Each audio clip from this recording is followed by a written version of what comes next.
നമസ്കാരം, ഞാൻ ബീന വിജയൻ. എല്ലാവർക്കും കേരള റെസിപ്പിയിലേക്ക് സ്വാഗതം.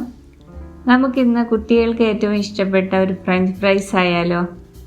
മാക്ഡൊണാൾഡ്സിൽ നിന്നും KFC ഒക്കെ കിട്ടുന്ന അതേ രുചിയിൽ തന്നെ. അതിനെന്തെല്ലാം വിഭവങ്ങൾ വേണമെന്ന് നോക്കാം. മെയിനായിട്ടും വേണ്ടത് പൊട്ടറ്റോ തന്നെ. പക്ഷേ അതിൻ്റെ മേക്കിംഗ് പ്രോസസ്സ് അതേപോലെ തന്നെ ഫോളോ ചെയ്താൽ നമുക്ക് നല്ല രീതിയിലുള്ള ഫ്രഞ്ച് ഫ്രൈസ് ഉണ്ടാക്കാം. നമ്മുടെ ഫ്രഞ്ച് ഫ്രൈസിന് നമ്മൾ നല്ലൊരു പൊട്ടറ്റോ, നീളമുള്ള പൊട്ടറ്റോ തിരഞ്ഞെടുക്കണം. അതിനുശേഷം ഇതിൻ്റെ സ്കിന്നൊക്കെ പീൽ ചെയ്തിട്ട് നമ്മൾ വെള്ളത്തിലിടണം. ഇപ്പോൾ അത് കഴിഞ്ഞ് നീളത്തിൽ അരിഞ്ഞെടുക്കണം. ഇപ്പോൾ പൊട്ടറ്റോ കട്ടറൊക്കെ ഇഷ്ടംപോലെ മാർക്കറ്റിൽ ലഭ്യമാണ്. സ്ഥിരം ഉണ്ടാക്കാൻ ഇഷ്ടമുള്ളവരാണെങ്കിൽ ഒരു കട്ടർ മേടിക്കുന്നത് തന്നെയായിരിക്കും നല്ലത്. പിന്നെ ഇപ്പോൾ കത്തി ഉപയോഗിച്ച് നമുക്കതുപോലെ കട്ട് ചെയ്തെടുക്കാം കേട്ടോ. അപ്പോൾ നമ്മുടെ പൊട്ടറ്റോ ഒക്കെ നന്നായിട്ട് പീൽ ചെയ്തു. വെള്ളം ഒരു പാത്രത്തിനകത്ത് വെള്ളം എടുത്ത് വെള്ളത്തിലിട്ടിട്ടുണ്ട്. ഇനി ഇത് നമുക്ക് കത്തി ഉപയോഗിച്ച് കട്ട് ചെയ്തെടുക്കാം. ഇനി രണ്ടറ്റവും സൈഡൊക്കെ ഒരേപോലെ കിട്ടാൻ വേണ്ടിയാണ് ഇങ്ങനെ ചെയ്യുന്നത്. നമുക്ക് കട്ടറുണ്ടെങ്കിൽ നല്ല ഈസി ആയിട്ട് അതിനകത്തിട്ടൊന്ന് പ്രസ് ചെയ്താൽ മതി. വളരെ തിന്നായിട്ട് കട്ട് ചെയ്തെടുക്കണം.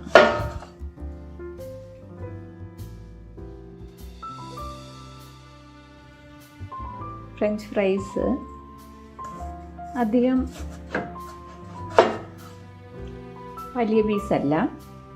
നമ്മൾ കടകളിലൊക്കെ കിട്ടുന്ന ഒരു ഏകദേശം 1/2 ഇഞ്ച് 3/4 ഇഞ്ചൊക്കെ വലിപ്പമുണ്ട്. ഒരുപാട് കട്ടിയാവാതിരിക്കുക നല്ലത്. എന്നാൽ തീർത്തും ചെറുതാവരുത്.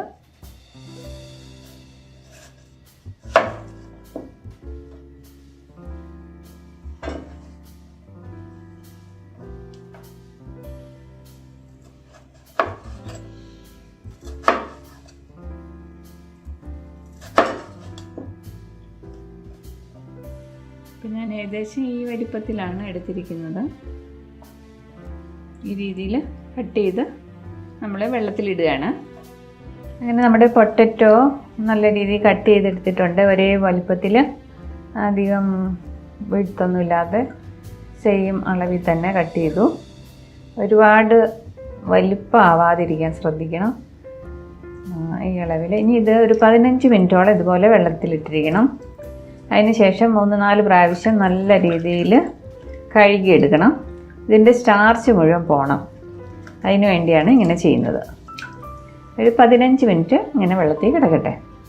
ഇനി ഇതുപോലെ ഒരു സോസ് പാൻ എടുത്തിട്ട് കുറച്ച് വെള്ളം ഒഴിച്ച് ഇത് തിളപ്പിക്കണം. ഇതിലേക്ക് ആവശ്യമായ ഉപ്പ് അല്പം മുന്നിൽ നിൽക്കണം. വെള്ളത്തിൻ്റെ പാകമല്ല വേണ്ടത്. ഈ വെള്ളത്തിനേക്കാളും അല്പം മുന്നിൽ നിൽക്കണം. അതുപോലെ തന്നെ 1 സ്പൂൺ പഞ്ചസാര,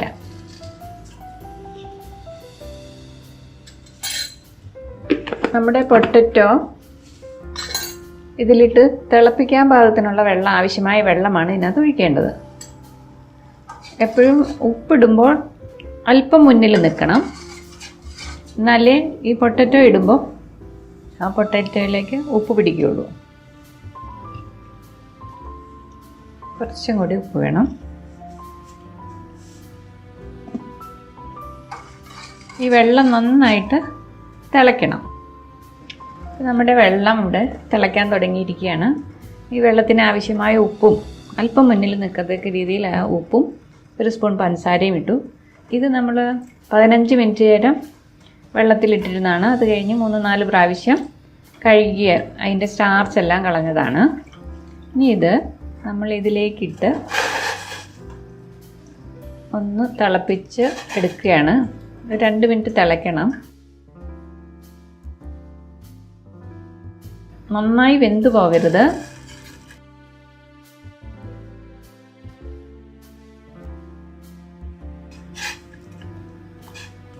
ഒരു 2 മിനിറ്റ് നേരം തിളയ്ക്കണം. ഇത് നമുക്കറിയാം, ഇങ്ങനെ എടുത്ത് നോക്കുമ്പോൾ ഒരു പകുതി വേവ്, ഫുൾ വേവ് എന്തായാലും ആവരുത്. 2 മിനിറ്റ് തിളയ്ക്കണം ഇതിൽ കിടന്ന്. ഇതിപ്പോൾ ഒരു 2 മിനിറ്റോളം തിളച്ചിട്ടുണ്ട്. ഈ സമയത്ത് നിങ്ങളുടെ കയ്യിൽ കോൺ സിറപ്പ് എന്നും പറഞ്ഞൊരു സാധനം മേടിക്കാൻ കിട്ടും. അതുണ്ടെങ്കിൽ ഒഴിക്കാം. ഈ മാക്ഡൊണാൾഡ്സുകാരും KFCക്കാരും ഒക്കെ ഉപയോഗിക്കുന്ന ഒരു സാധനമാണ്. അത് എല്ലായിടത്തും മേടിക്കാൻ കിട്ടില്ല. ഇപ്പം എൻ്റെ കയ്യിലും ഇല്ല, ഞാനത് ഉപയോഗിക്കുന്നില്ല. അതിന് പകരം ഞാൻ വേറൊരു സാധനമാണ് ഉപയോഗിക്കുന്നത്. എന്താണെന്ന് ഞാൻ കാണിച്ചു തരാം. 2 മിനിറ്റ് തിളച്ചു, മുഴുവൻ വെന്തിട്ടില്ല. ഈ സമയത്ത് തീ ഓഫാക്കിയിട്ട് ഞാനൊരു പാത്രത്തിനകത്ത് ഐസ്, ഇതുപോലെ ഒരു പാത്രത്തിനകത്ത് ഐസ് ആക്കി ഞാനൊരു ഒരു ബ്ലോക്ക് ഐസ് ഇനി വെള്ളത്തിലിട്ടിട്ടുണ്ട്. ഇപ്പോൾ വെള്ളം നല്ല ഐസായിട്ടുണ്ട്. ഇതിലേക്ക് ഇതെടുത്ത് ഇടുകയാണ്.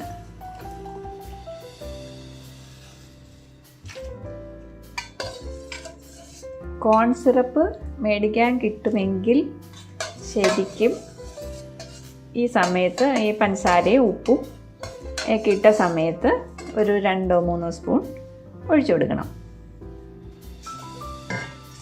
അപ്പോൾ ഈ ഐസ് കട്ട ഇട്ടപ്പോൾ വെള്ളത്തിൽ നല്ല തണുപ്പായല്ലോ. ഇനി ഇത് ഒരു 10 മിനിറ്റ് വരെ ഇതിങ്ങനെ കിടക്കട്ടെ. ഇതിൻ്റെ ചൂടെല്ലാം മാറി പെട്ടെന്ന് അങ്ങോട്ട് തണുക്കും.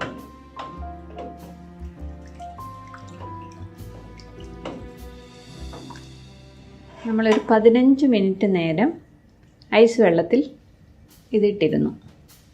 അതിന് ശേഷം നമ്മൾ ഒരു അരിപ്പയിലേക്ക് മാറ്റി. ഇനി ഇതിലേക്ക് ഒരു 2 ടേബിൾ സ്പൂൺ അരിപ്പൊടി, നൈസായിട്ടുള്ള അരിപ്പൊടിയാണ്. പിന്നെ 2 സ്പൂൺ കോൺഫ്ലോർ. നമ്മളിവിടെ കോൺ സിറപ്പ് ഒഴിച്ചിട്ടില്ല. കോൺ സിറപ്പ് ഒഴിക്കുകയാണെങ്കിൽ ഈ പ്രോസസ്സ് വേണ്ട. പിന്നെ ഈ പൊടിക്ക് ആവശ്യമായ അല്പം ഉപ്പ്, കുറച്ച് മതി. ഇതിൽ നമ്മൾ ഉപ്പിട്ടതാണ്. ഇത് നന്നായിട്ട് രണ്ടും കൂടെ മിക്സ് ചെയ്യാം.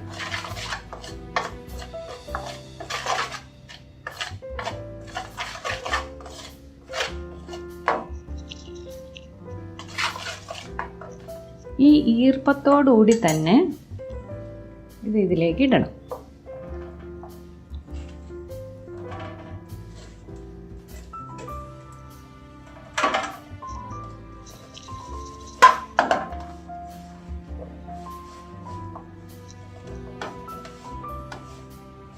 ഇതെല്ലാത്തിലും പുരളത്തക്ക രീതിയിൽ നമ്മളിങ്ങനെ പുരട്ടി കൊടുക്കണം. അങ്ങനെ അരിപ്പൊടിയും കോൺഫ്ലോറും നമ്മൾ ഇതിൽ നന്നായിട്ട് പുരട്ടി വെച്ചിട്ടുണ്ട്. അപ്പോൾ നമ്മൾ കൂടുതൽ പൊട്ടറ്റോ എടുക്കുകയാണെങ്കിൽ ഞാൻ ഈ പറഞ്ഞ അളവ് പോരാൻ കേട്ടോ. ഇതുപോലെ എല്ലാ രീതിയിലും നല്ല രീതിയിൽ പുരളാൻ പാകത്തിന് ആവശ്യത്തിന് എടുത്തോളണം. ഇതിപ്പോൾ നല്ല രീതിയിൽ ഇതുപോലെ പുരണം. ഇനി എന്ത് ചെയ്യണമെന്ന് വെച്ചാൽ ഇതുപോലെ ഒരു കണ്ടെയ്നറിനകത്താക്കി നമ്മൾ ഫ്രീസറിൽ വെക്കണം. ഇപ്പം തന്നെ എടുത്ത് വറക്കരുത്. ഒരു 15 മിനിറ്റോളം ഫ്രീസായി കഴിഞ്ഞ് കഴിയുമ്പോൾ ഇതിങ്ങനെ തളർന്നല്ലേ ഇരിക്കുന്നത്, പ്ലസ് സ്റ്റിഫായിട്ട് വരത്തക്ക രീതിയിൽ ഫ്രീസാവണം. നമ്മളിനി ഒരു 15 മിനിറ്റോളം നല്ല ഫ്രീസറിൽ വയ്ക്കുകയാണ്. ഇങ്ങനെ തളർന്നു വരാൻ പാടില്ല, സ്റ്റിക്ക് പോലെ ഇരിക്കണം. അതുപോലെ നമ്മൾ ഫ്രീസറിൽ വയ്ക്കുകയാണ്. ഇതുപോലെ ഒരു കണ്ടെയ്നറിനകത്താക്കി അടച്ച് വെക്കണം. അടച്ച് ഫ്രീസറിൽ വെക്കണം ഒരു 15 മിനിറ്റോളം. നമ്മുടെ ഫ്രഞ്ച് ഫ്രൈസിനുള്ളത് നമ്മൾ ഫ്രീസ് ചെയ്യാൻ വെച്ചിരിക്കുകയായിരുന്നു. ഞാൻ ആദ്യം 15 മിനിറ്റ് എന്നാണ് പറഞ്ഞിരുന്നത്, പക്ഷേ ഞാനത് 1 മണിക്കൂറോളം വെച്ചു. ഞാൻ വളരെ കുറച്ച് എൻ്റെ ഫ്രീസർ ഇട്ടിരുന്നു. ഇത് ഇങ്ങനെ ഉണ്ടോ കിലുന്ന് വരുന്നവരെ ഇങ്ങനെ ഫ്രീസാവണം. ഓരോന്നും ഫ്രീസായിട്ടുണ്ട് നല്ല രീതിയിൽ. അത് ഓരോരുത്തരുടെ രീതിയിൽ അത് ലെവലിലെത്തിയെന്ന് നോക്കിയാൽ മതി. ഞാനിപ്പോൾ 1 മണിക്കൂറോളം കഴിഞ്ഞതിന് ശേഷമാണ് ഈ ലെവലിലെത്തിയത്. വളരെ കുറച്ചിട്ടിരിക്കുകയായിരുന്നു എൻ്റെ ഫ്രീസർ. ഇനി ഇത് നമുക്ക് ഒരു വറുക്കാൻ വേണ്ടി ആവശ്യമായ എണ്ണ ഒഴിക്കണം. ഞാനിവിടെ ചെറിയൊരു പാത്രം വെച്ചിരിക്കുന്നത്. വലിയ പാനിലാണെങ്കിൽ മുങ്ങിക്കിടക്കത്തക്ക രീതിയിൽ എണ്ണ ഒഴിക്കണം. ചെറിയ പാത്രമാണെങ്കിൽ കുറച്ച് എണ്ണ മതിയല്ലോ, അതുകൊണ്ടാണ്. പിന്നെ എണ്ണയൊന്നും അങ്ങനെ റീയൂസ് ചെയ്യുന്നത് അത്ര നല്ലതല്ലല്ലോ. അപ്പോൾ ഈ ഒരുപാട് എണ്ണ ഒന്ന് വറുത്ത് കഴിഞ്ഞിട്ട് ഒരുപാട് എണ്ണ കളയുമ്പോൾ ഒരു വിഷമം. അതുകൊണ്ടാണ് ഞാനിങ്ങനെ ചെറിയ പാത്രം ഉപയോഗിക്കണേ. ഇനി എണ്ണ ഒന്ന് ചൂടാവട്ടെ. എണ്ണ നന്നായി ചൂടായിട്ടുണ്ട്. ഇതിലേക്ക് ഒരു അരിപ്പ കയ്യിൽ ഇതുപോലെ വെച്ചിട്ട് മുങ്ങി നിൽക്കുന്ന രീതിയിൽ വെച്ചിട്ട് ഇതിലേക്ക് നമ്മുടെ ഈ ഫ്രഞ്ച് ഫ്രൈസൊക്കെ ഇടുകയാണ്.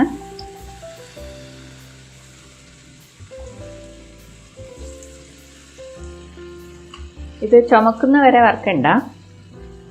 ഇത് പതുക്കെ ഒന്ന് മൂത്ത് വെക്കണം.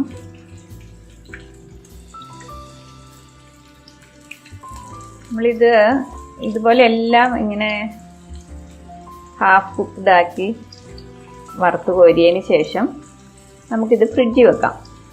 ഫ്രിഡ്ജിൽ വെച്ചിട്ട് ആവശ്യത്തിനനുസരിച്ച് ഇതിൽ നിന്നെടുത്ത് വറുത്താൽ മതി. ഇപ്പം നമ്മൾ ക്രിസ്പി ആകുന്ന വരെ വറക്കുന്നില്ല. ഒരു ഹാഫായിട്ടേ വറക്കുന്നുള്ളൂ. ഈ ലെവൽ മതി. കളർ മാറിയിട്ടില്ല, ഗോൾഡൻ ഒന്നും ആയിട്ടില്ല. ഈ ലെവൽ മതി. ഈ ലെവലിൽ നമ്മൾ എല്ലാം ഇതുപോലെ വറുത്ത് മാറ്റുകയാണ്. അങ്ങനെ നമ്മുടെ ഫ്രഞ്ച് ഫ്രൈസൊക്കെ ഇതുപോലെ ഈ പാകത്തിന് വറുത്തെടുത്തിട്ടുണ്ട്. ഇത് തണുത്തിട്ട് നമുക്കിതിങ്ങനെ എല്ലാം വറുത്തെടുത്തതിന് ശേഷം നമുക്കിതുപോലെ തണുത്തതിന് ശേഷം ഒരു കണ്ടെയ്നറിനകത്താക്കി ഫ്രീസറിൽ വെക്കരുത്, ഇനി ഫ്രിഡ്ജിൽ വെക്കാം. അത് കഴിഞ്ഞിട്ട് ആവശ്യാനുസരണം നമുക്ക് ഇതുപോലെ എണ്ണയിൽ വറുത്തെടുക്കാം. ഒന്നും കൂടി വറുത്താലാണ് ക്രിസ്പി ആവുള്ളൂ. ഇപ്പോൾ ഇത് ക്രിസ്പി ആയിട്ടില്ല. ഇത് ഒന്നും കൂടെ ഈ രീതിയിൽ നമുക്ക് ഫ്രിഡ്ജിൽ കുറച്ച് ദിവസം വയ്ക്കാം. അതനുസരിച്ചിട്ട് പിന്നീട് നമുക്ക് ക്രിസ്പി ആവാൻ വേണ്ടി ഒന്നും കൂടെ ഒരു വറവും കൂടെയുണ്ട്. അത് നമുക്ക് വീണ്ടും വറുത്തെടുക്കാം. എണ്ണ വീണ്ടും നല്ല രീതിയിൽ ചൂടായതിന് ശേഷം ഇങ്ങനെ വറുത്തതിന് ശേഷം നമ്മൾ പിന്നെ വീണ്ടും ഫ്രീസറിലല്ല വെക്കേണ്ടത്, ഫ്രിഡ്ജിലാണ് വെക്കേണ്ടത്. എണ്ണ നന്നായി ചൂടായതിന് ശേഷം വേണം ഇടാനായിട്ട്. ചൂടാവാനുണ്ട്.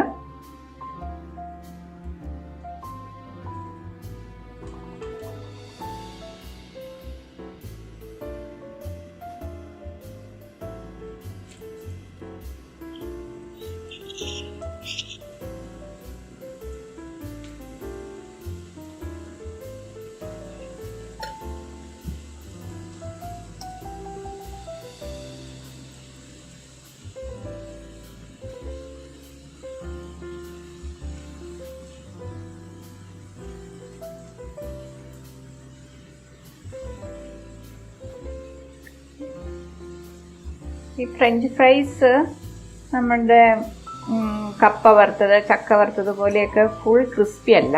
ഇതിൻ്റെ ഉള്ളിൽ നല്ല ജ്യൂസിയും പുറം നന്നായിട്ട് മുരിഞ്ഞതുമാണ്. ഇതാണ് ശരിക്കുള്ള ഫ്രഞ്ച് ഫ്രൈസിൻ്റെ ഒരു രീതി.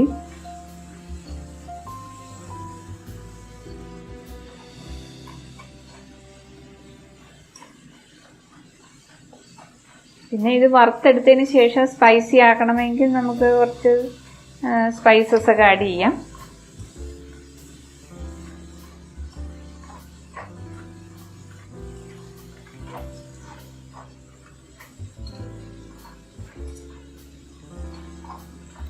അപ്പം തന്നെ കിലും എന്നുള്ള സ്വരം കേട്ടു തുടങ്ങി. ഒരുപാട് കരിഞ്ഞു പോകാവുന്ന രീതിയിലേക്കാവരുത്, ഒരു ഗോൾഡൻ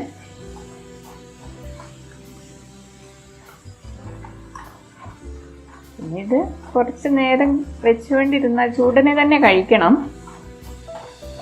കുറച്ച് നേരം കഴിഞ്ഞ് കഴിഞ്ഞാൽ അത് തണുത്ത് പോകും. ഉണ്ടോ? അപ്പം നല്ല രീതിയിൽ അത് പുറം നന്നായിട്ട് മുരിഞ്ഞും ആകെ നല്ല സോഫ്റ്റായ രീതിയിലുമാണ്.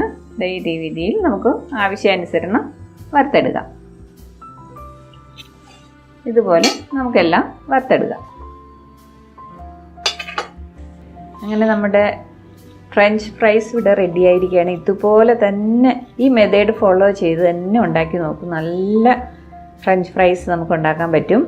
ഇത് നല്ല ഗാർലിക് സോസിൻ്റെ കൂടെയോ തക്കാളി സോസിൻ്റെ കൂടെയോ നമുക്ക് കഴിക്കാം. ഒന്ന് ട്രൈ ചെയ്ത് നോക്കൂ.